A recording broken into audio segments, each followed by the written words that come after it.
జిల్లాకు సంబంధించి కూడా ఒక ఎయిర్పోర్ట్ మేము ప్లాన్ చేస్తున్నాం. అలాగే మనకి దగదర్తి నెల్లూరు దగ్గర ఒకటి చేస్తున్నాం, నాగార్జున సాగర్ ఒకటి చేస్తున్నాం. అలాగే చంద్రబాబు నాయుడు గారి తాలూకా నియోజకవర్గమైన కుప్పంలో కూడా ఒకటి ఈరోజు ప్లాన్ చేస్తున్నాం. దానితో పాటు ఇంకా రిక్వెస్ట్స్ కూడా ఉన్నాయి. అనంతపూర్లో కూడా ఒక ఎయిర్పోర్ట్ ఎస్టాబ్లిష్ చేయాలని ప్రధానంగా రిక్వెస్ట్ చేస్తున్నారు. అలాగే ఒంగోలులో కూడా ఎస్టాబ్లిష్ చేయాలని రిక్వెస్ట్ చేస్తున్నారు. సో ఇవన్నీ కూడా పరిశీలన చేస్తున్నాం. ఈరోజు ఏదో చేస్తున్నామని చెప్పేదీనికంటే, ఎందుకనంటే ఒక ఎయిర్పోర్ట్ని మనం ఎస్టాబ్లిష్ చేయాలనంటే 1000 నుంచి 1500 ఎకరాల వరకు మినిమం మనం ఈరోజు పెట్టుకుంటేనే ఒక మంచి ఎయిర్పోర్ట్ మనం చేయగలం.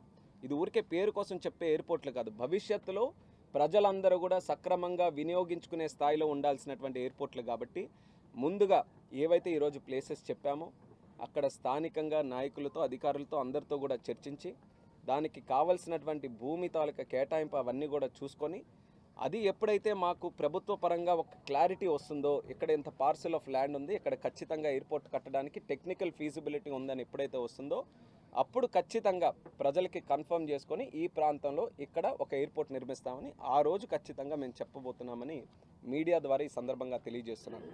నా ఆలోచన ఒక్కటే, ఈరోజు మళ్ళీ ఒక కేంద్ర మంత్రిగా ఉత్తరాంధ్ర ప్రాంతం నుంచి, ఒక తెలుగు రాష్ట్రాల నుంచి మనకు ఒక అవకాశం వచ్చింది. కాబట్టి ఈ యొక్క శాఖ నుంచి అత్యధిక లాభం మన 2 రాష్ట్రాలు కూడా పొందాలి.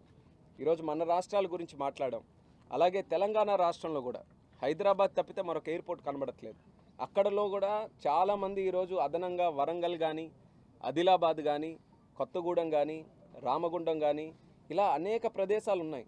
వాళ్ళు కూడా మాకు కూడా ఎయిర్పోర్ట్ కావాలని ఎప్పటి నుంచో డిమాండ్స్ నడుస్తూ వస్తున్నాయి.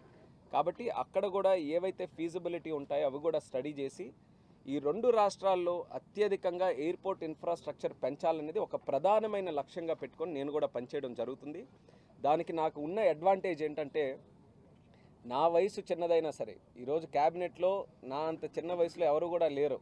అందరూ కూడా మహానుభావులు ఉన్నారు. ప్రధానమంత్రి గారితో పాటు ముఖ్యమంత్రులు రాష్ట్రాలకి చేసినటువంటి వారు ఉన్నారు. శివరాజ్ సింగ్ చౌహాన్ గారు కానీ, మనోహర్ లాల్ గారు కానీ, వీళ్ళందరూ పెద్ద రాష్ట్రాలకి ముఖ్యమంత్రులుగా చేశారు. అటువంటి పెద్ద క్యాబినెట్లో చిన్నవాడిగా నేను కూర్చున్నా. ఒక పక్కన చంద్రబాబు నాయుడు గారు భారతదేశ రాజకీయాల్లోనే ఒక ప్రత్యేకమైనటువంటి స్థానం, గుర్తింపు సంపాదించుకున్నటువంటి వ్యక్తి ప్రతిరోజు కూడా నాకు గైడ్ చేస్తున్నారు. అలాగే మరొక పక్కన ప్రధానమంత్రి మోదీ గారు కూడా ఈరోజు ఒక ఇంపార్టెంట్ శాఖ నాకు అప్పచెప్పి ఆయన కూడా ఒక రకంగా గైడ్ చేస్తున్నారు. కాబట్టి అది నేను అదృష్టంగా భావిస్తున్నాను. అటువంటి 2 ప్రధానమైనటువంటి నాయకులు, మన రాష్ట్రానికి, దేశానికి మంచి చేయాలని తాపత్రయంతో పనిచేస్తున్నటువంటి 2 నాయకులు కూడా గైడెన్స్తో నాకు ముందుకు నడిపిస్తున్నారు. కాబట్టి చాలా కాన్ఫిడెంట్గా ఉన్నాను. ఈ 5 సంవత్సరాల్లో మంచి గ్రోత్ ఏవియేషన్లో చూపించవచ్చు. అలాగే మన ఉత్తరాంధ్ర ప్రాంతంలో కూడా ఆ గ్రోత్ తాలూకా ప్రభావం మన ఏరియాకు కూడా తీసుకొని రావచ్చని నేను బలంగా నమ్ముతున్నాను. అందులోనే భాగంగా ఇది ఖచ్చితంగా జూన్ 26 లోపలే పూర్తి చేయాలన్న